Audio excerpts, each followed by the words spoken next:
Анелла Лакаши – одна из первых подопечных фонда Ашана. У нее с рождения были серьезные проблемы с челюстью. Впервые родители Анеллы обратились за помощью в Ашана в 2012 году. Девочка не могла самостоятельно питаться, так как ее челюсть открывалась всего на 3 сантиметра.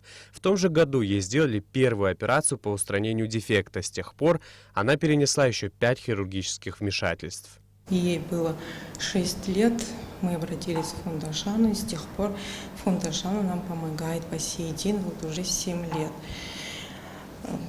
Первую операцию мы провели 7 лет, и вот поэтапно уже продолжаем по сегодняшний день. Она растет, и все развивается, кости тоже развиваются, и необходимо нам делать постоянно операции, хотя бы до 18 лет. 7 лет постоянной борьбы за полноценное существование этой девочки дали хороший результат. Анелла начала самостоятельно есть, пошла в школу, начала хорошо учиться. Однако сейчас возникла острая необходимость продолжения хирургического лечения. Сегодня девочке уже 13 лет.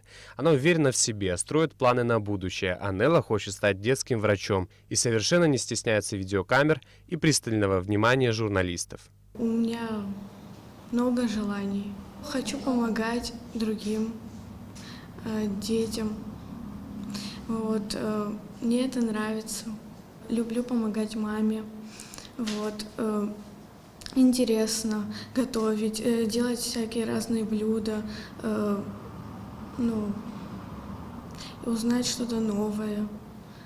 Мечтаю, чтобы я выздоровела. И еще, много о чем мечтаю, чтобы у меня все хорошо было, чтобы я была счастливой, чтобы все было у меня хорошо.